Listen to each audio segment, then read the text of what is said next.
So yeah, welcome you all to our collective calls that we hold every Tuesday and Thursday in this time. And these are calls that we hold aim to connect brilliant minds and ideas and change the world soon, I guess. So yeah, hosting today's meeting as always, myself, Ivan, and Malika is also here as a co-host. So yeah, that's just how we usually do here. And yeah, we got two projects for today, it seems like. So yeah, first we got Logan, founder and CEO at, I believe it's called hair.com. Correct me if I'm wrong. And yeah, we got Ritik, CEO and founder at BrainChain. Yeah, thanks for joining. I guess it's so nice to see you all bright faces here. And yeah, let's start with Logan. So yeah, whenever you're ready, passing the mic to you. Hi everyone, my name is Logan. I have been working as a developer, CTO, CEO, etc. in the crypto space for the last 13 and a half years, building things from altcoins to wallets to you name it. I've amassed a modicum amount of wealth. In the meantime, I've had attempted kidnappings in my life. I've been sick to the point of death, attempted hacking attempts. And this is something that's been really on my mind since I got married a couple of years ago, which is inheritance, making sure that all the hard work I've done over the last 15 some odd years it doesn't go to waste. So we've created Air, which is the home of Family Fi. If you don't know, about 3/5 of people, they don't have their affairs in order. So with Air, we use AI and Web3 to sort it out, because traditional estate planning, it just does not cut it anymore. There's too many humans in the loop. It's very analog. There's a lot of money that's being wasted with lawyer fees, etc. So by making it seamless, on demand, and on chain, we can do fast, borderless, and cost-effective claims around the world. And there's a lot of money to be inherited. $68 trillion is our total TAM over the next 25 years, with $900 billion being generated in fees in that time. This number in the middle is the price of Bitcoin, and the amount of Bitcoin that's lost forever, about 20% already. And if people don't put plans together, that number is going to increase greatly. And there's a lot of money to go after, right? High net worth individuals, family offices are our main target, and making sure that they have a legal process, safe, secure, transparent, and managing their digital assets effectively, we can eliminate the need for third-party key risk. This is something that is still happening because they're like, I'm going to put it in a bank's deposit box. I'm going to give it to my lawyer. We remove all of that. We keep it with them and with their family, because we're building the open protocol for inheritance, starting with permissionless trust and self-custody claims. We already have with our MVP today, trust formation on-chain with a beneficiary allowance and self-custody of that trust. We have an activation, which people call dead man switch, and borderless beneficiary claims. Now, all of this is working today in MVP at my.air.s, and it's on Ethereum. We're working with Base, and we work on Base because they have the only chain with Eurocoin. They have the deepest pools of liquidity for USDC and other assets like universal assets, which is Doge, Near, and other L1s that are pegged on Base. They also have huge mass adoption, the biggest L2, and they're regulatory compliant.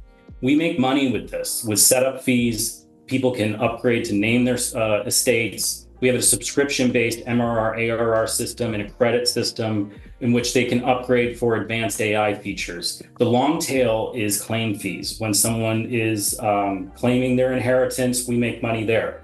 We can do B2B white labels with legal firms as well as having self-hosted APIs. And this is what we're talking about, is each estate can be upgraded with AI, with DeFi. So you can have an estate for your daughter, for your nephew, whomever, and each can be upgraded individually.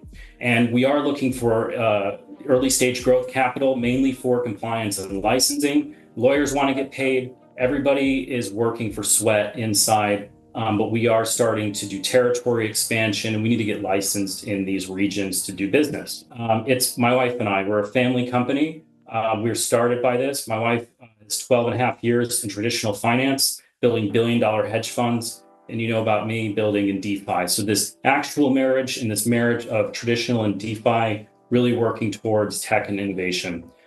We have a couple partners listed here. Satoshi is doing ultra high net worth individual homes and castles. They're tokenizing the real estate.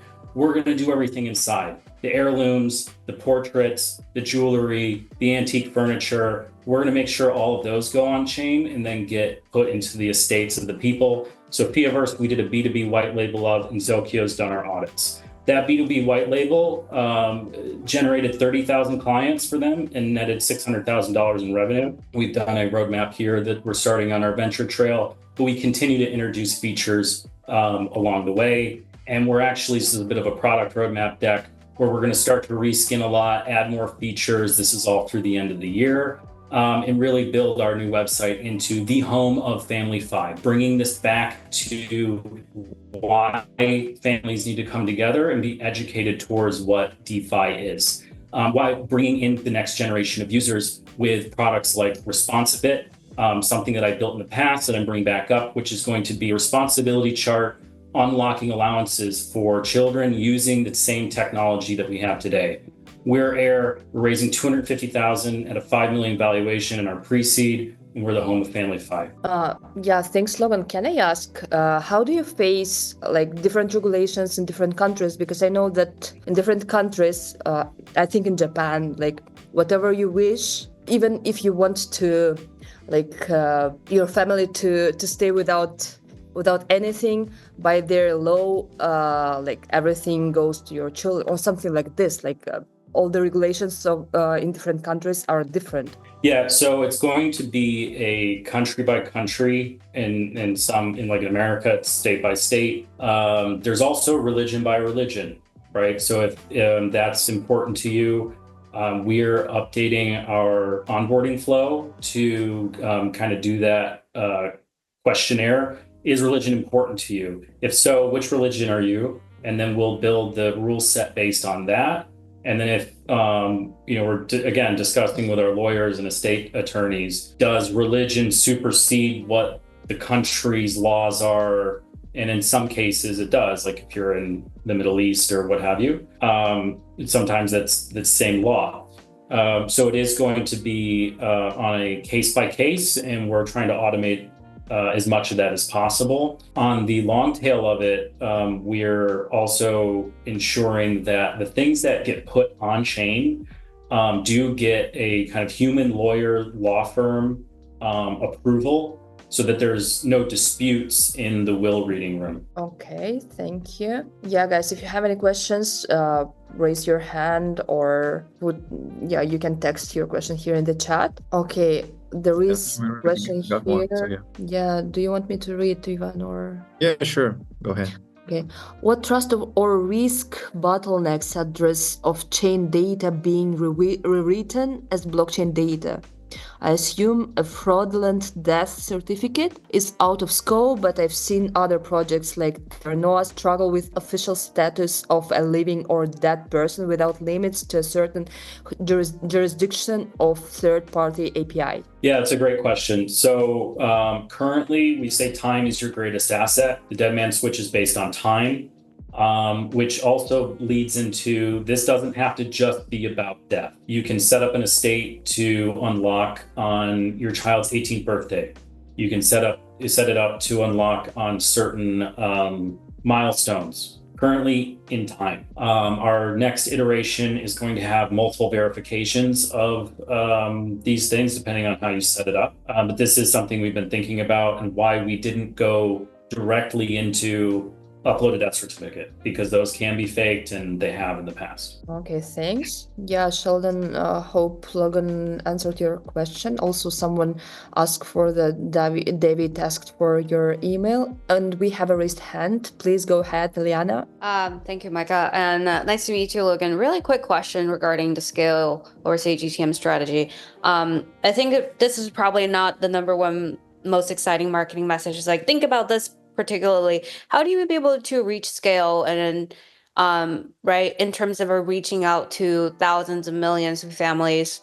What is your, so that's kind of loaded question. So first, what is your focus geographic region? And second of all, how are you thinking about tackling it? Wow, great question. Chasing ambulances. No, I mean, going to hospice. There's a lot of lists of people that are considering this as an issue, and I think it's going to be in law firms. I've been, connected to crypto law firms for quite some time. They have, been looking out for me. I've been building stuff for them in the past. They have clients who are building families, getting older. This is the type of product where we can do well with like a handful of moderately wealthy people, and then bridge out from there. It's also something that we can take our time with building out and really getting like thousands of, millions of users. It's going to be this idea of family-fi, educating the next generation on why these crypto sovereign money products are important for the future of finance. And instead of just, soft educating people, try to make it, a family endeavor, right? Once you have a grandfather to a grandson to a daughter to a niece, it becomes a sticky product, especially if the portfolio is growing. We've seen this from a SWAT in existing legacy Web 2 products like wealth.com, where they already have seen multi-generational increases in user base. I hope that answers your first question. I didn't catch your second question. Yeah, are you looking particularly in the US market at the moment? The US market, yes, we have to understand whether or not we're an MSP because it's a non-custodial product. We have to understand if we're in any VARA laws or anything like that for like the MENA region, and the MiCA laws for Europe. This is why we're raising this capital to continuously pay for lawyers because, we built software, great, it works. Our TRL on software is about an 8. Without all the legal, we're at about a TRL 5. Got it. So you're getting legal opinions on your product, what licensing you need to be able to have to cover your service. Absolutely. Got it. Thanks. All right, thank you for the questions. Just a quick question from me. What are your future plans in like scaling strategy? Maybe just a quick answer. Future plan scaling strategy, like marketing campaigns or like. Yeah, how do you plan to attract like people and build a sustainable relationship with community and stuff? Yeah, I think again, just going into like having. Going into a soapbox of why this technology is so important to people's sovereignty, to understanding multi-generational wealth, and helping people to understand why this over, a bank or traditional legacy estate planning. Just that notion in general, amplified by a really good PR company that we can eventually afford to go and, educate, older uncles and grandmothers and et cetera into why log into Air, why get into family-fi, because you've worked really hard your whole life. And, you might think you're on some longevity kick or you're, anti-aging, but life's really random. And even if you're young and you're going to all these crypto conferences, I can't remember the last crypto conference I went to where I didn't get sick afterwards because it's a super spreader event. Anything can happen. One of our colleagues, the founder, passed away. He had a slow stroke all day. The wife didn't have the keys. The company didn't have access to the wallets, right? So anything can happen. Life hits you fast, to use probably a trademark phrase. We'll get one ourselves. It's probably going to be like, don't leave Earth without it or with it, or some, cheesy ripoff of an Amex commercial. We're trying to figure that out still. We're in pre-seed, raising 250 at a 5 mil. So it's a bit ground floor. How do you exactly differ from your competitors? Right now, so if we look at situational competitiveness, you have the champion of everything, wealth.com, raised 30 mil from Google City on their Series A at a really, 250 val, I think it was. Their legacy Web 2, it's like a document store. right? They're starting to talk about, Web3. They're not native Web3. I've been doing this for about 15 years. I've really considered it, and I know all these lawyers in the Web3 that have been considering this as well. When you think about Web3 competitiveness, the biggest one on our SWOT is Inherity, which is a BrainChain product. Great product, but it's also, it doesn't natively store assets. It is a encryption. It's a text encryption model where you can just encrypt a bunch of text for some payoffs into this enclave. It's kind of like a trust me bro with your keys model. We do not have any access to keys or key stores, which I think is one of our biggest things. Yeah, thanks. I heard also about UBD network. I'll look it up. Okay. Maybe I will pass you the link after the call. Yeah. Okay, thank you, Logan. Yeah, Ivan, do you have anything to add, or should we proceed with? Yeah, I think it's time we move on. Hey, thanks for the opportunity. If you have any questions, you can email me or hit me up on Telegram. Yeah, sure. We just put your all necessary information, how to contact you in the chat. So guys, just don't forget about that. And yeah, thanks, Logan. That was Logan from Air Project. And yeah, we move on for the second one. And let me introduce you guys, Ritik Gupta from BrainChain project. So yeah. Thanks for making it, and yeah, whenever you're ready. Hi Ivan, thanks for inviting me into this call, and good to see that TVB team is also here, because we have also sent our project to Farah Redi. So Alina, so you can contact Farah Redi about to know more about our project. Before proceeding with the project, let's start with a brief introduction of mine.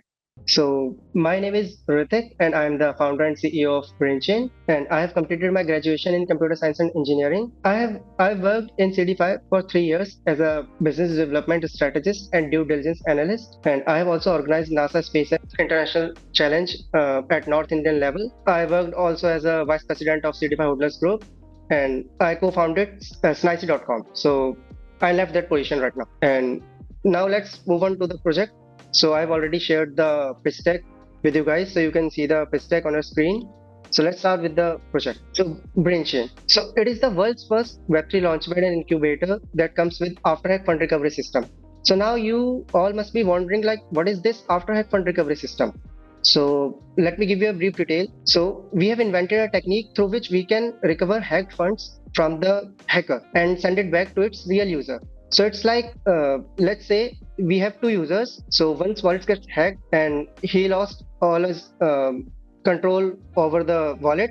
So what we can do, like, we can trace the metadata of that wallet because of the BABT it holds, and then we can just block the usage of those funds from the hacker and can like get the control back over from that hacker and send the funds back to its real user. Because as you have also seen in earlier times, like when the hacker used to withdraw ERC20, the stable coins that are pegged from the Ethereum. So what they used to do is they just block the usage of those coins so that the hacker cannot use those coins in future.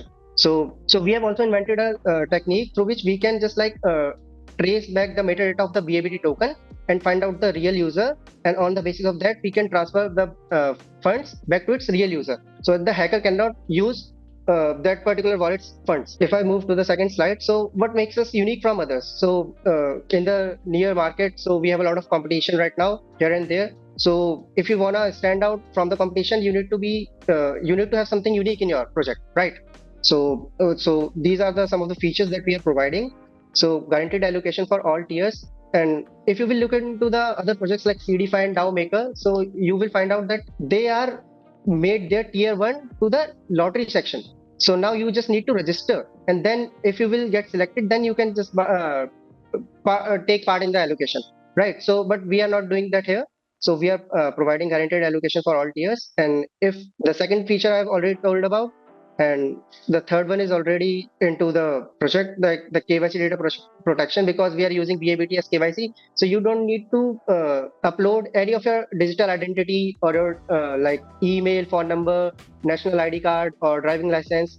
you don't have to upload these documents onto a third party. So just with holding a BABT into your account, you can just verify your account on our platform. And as I already mentioned, like you don't have to paste or upload any of the Gmail IDs or phone numbers into our platform. So it's a complete decentralized Launchpad.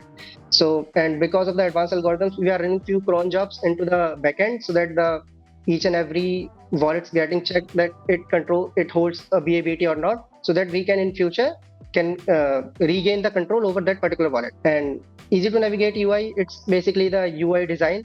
We have done a little bit of research on the basis of the heat map of the page, and that because of that heat map, we have like designed our website so that you will get to know like where the user will click onto the next time frame. So it's just a technique which many projects use to find out like where to put the buttons on the screen so that the more and more users will click in a right way. If I talk about the problem and the solution that we have found out, so you will see that the problem one we face in every day, that the KYC data leak. Let me tell you a scenario or a case. So a few years ago, when I was working in CD5, their data got leaked because they openly leaked their API key in the code. So intruder basically got that API key and recovered all the KYC details of the users and just sending phishing emails to their users. Because of that, many users lost their account. So they were just like crying in the CD5 hodlers group. And then I like thought like, what can we do to prevent this in future? So you can read here like BrainChain accepts Binance account bound token as a KYC to safeguard the user personal information. And if we talk about the second problem that we face in everyday life, like asset loss due to wallet breach, as I already mentioned, because the hacker can control the wallet and you will get. So if we see about the market data analysis that I have properly mentioned a report on the market data, so you will find out that the total number of IDOs, ICOs happened till date. I have currently updated the data till today date. Like you can see here, the 15/10/2024. So and they have combined generated $50 billion. They have raised. So this is the investment ask. So we are currently raising funds for a seed round. So this is our goal, 750K, and we are expecting 50 to 150K investment per VC. And if you want to know more about the tokenomics section, so you can mail me at info@brainchain.tech. Then I will send you all the details about the tokenomics and our revenue model if you are interested in this. You can also proceed with the Calendly link to have a meeting with us. So thank you guys for inviting me once again on this call. And we are sure that this project will going to create a history in the blockchain industry because we are going to solve the problem of decentralized theft. Thank you so much, guys. Thank you for your pitch. Yeah, let's proceed with the questions. Guys, feel free to raise your hand or text your questions here in the chat. Meanwhile, Ivan, do you have anything to add or to ask? Well, I would like to ask like a general question because while I was watching you present the project, there was a question that popped up like you were telling about the uniqueness of your project. Like maybe you can tell why I think that it can be like a standout launchpad because you compare that with other projects, but what other projects are and what do they lack? I did not catch actually. So yeah, can you elaborate on that? Okay, so they are lacking behind in the technology part. So they are using the traditional methods for imparting their KYC process. First of all, what exactly are they? So can you like, provide names maybe? Yeah, sure. So the names of those are CD5 and DAOmaker. So these are competitors right now because they are the market leading projects right now in the Launchpad sector, right? CD5 and DAOmaker. I have already worked in CD5 by myself. So I know all the pain points of those projects. So you have already asked a question like, what makes us apart from others, right? So as I've already mentioned that we are using the BABT part for as the KYC process and the other projects are using BlockPass. So there you need to upload all your details, like personal details, like national identity card or a driving license or a passport photo or a bank passbook photo that you don't want to share with anyone. So in our project, you don't have to share any of these details. You can just hold a BABT in your account, which you can mint through Binance, and just you're ready to go. And the second feature which makes us stands out is the asset recovery part. So in any of the projects in right now in the blockchain space, there is no project which provides this feature. Like you cannot recover your lost assets on any of the platform. So correct me if I made a mistake. So you work like tightly with Binance ecosystem, right? So is this just only Binance, not outside of it? So basically, you can interact with any of the exchanges, and we can also integrate the Qcoin's Soulbound token, and we can also integrate other tokens as well. But as you know, that 90% of the crypto users have a Binance account, so it will be easy for users to mint a BABT through Binance. So that does cost around $1 only. How are you planning to attract users to your Launchpad? Okay, so for now we are currently looking for VCs, and then we can just do more marketing, because it's a human tendency. Whenever a user see the project is backed by some of the common or like out of the box VCs, then they tend more towards the project, right?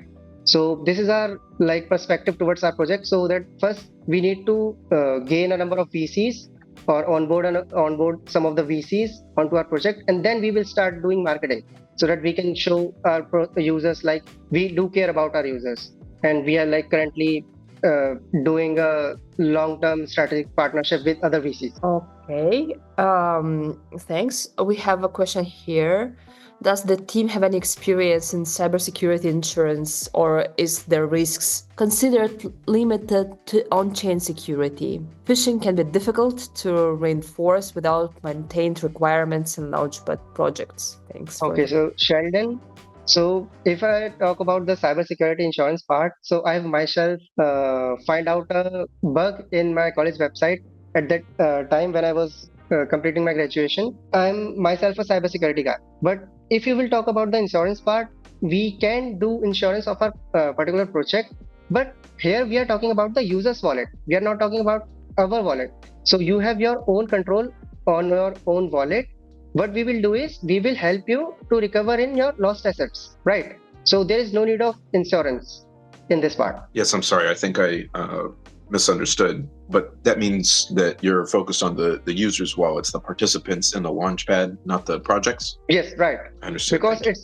Because it's the user at the end who faces these difficulties, because they more like in getting into the hack part. So you have seen that the project owners or like the scammers sends a phishing link to the users, and they just click on that link and then connect their wallet and sign a transaction, and then their assets gets lost. So this is happening right now in the market. Yeah, I have a cybersecurity background as well. It's definitely common. I just misunderstood that would be applied to the projects. But yeah, I understand. Everybody's keys are important. Thank you. I also extend one part of that question or answer, you can say. So if anyone in the blockchain space holds a BABT, then we can do a quick recovery of that part. So you can include each and everyone, but they need to hold a BABT in their wallet.